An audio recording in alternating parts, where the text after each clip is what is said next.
Alright everybody, strap yourselves in and prepare for an experience you've never had before, because this is the HTC Vive.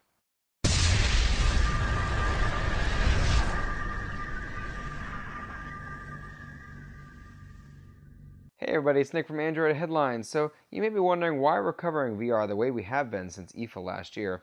Well, sure, the Vive and some other VR units actually will link to your phone and they'll allow you to take calls and texts without having to take the headset off. But the real reason is because here at Android Headlines, we really just love tech.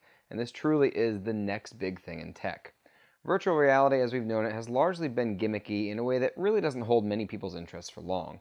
The latest in VR tech, PlayStation VR, Oculus Rift, and the HTC Vive all do things a little differently than the old tech, and a whole heck of a lot better too. The cream of the crop on all these is the HTC Vive, and of course that means it's the most expensive too. As you'll see from our unboxing, this is the full package, no half measures taken here and nothing left out. It's clear that Valve and HTC take VR seriously and want to see this introduce entirely new mediums of gameplay in an industry that has grown largely stagnant, and it absolutely delivers.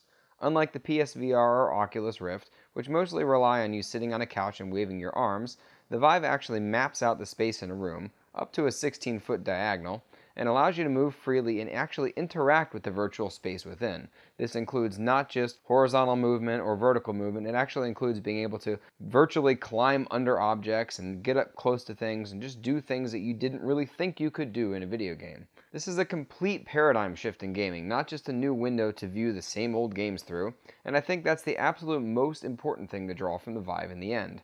Valve's hardware is comparable to the Oculus Rift and PSVR in many ways. The headset is relatively light and definitely built for comfort. The pads inside that rest on your head are soft and cushy, yet the unit is breathable and keeps from getting overly hot even after prolonged use.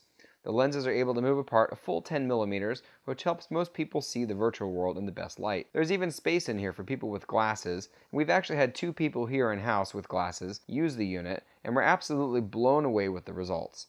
The visual fidelity of the images here is astounding. That OLED display is gorgeous, the black levels are fantastic, although of course you could definitely use a resolution bump that wouldn't hurt in future products. Right now though, keeping that incredibly high refresh rate of at least 90 frames per second is already taxing enough for most people's computer hardware, let alone a higher resolution display on top of that. My personal rig is a 3rd gen Core i5, 16 gigs of RAM, and a GeForce GTX 970, and thankfully that actually ran everything absolutely perfectly.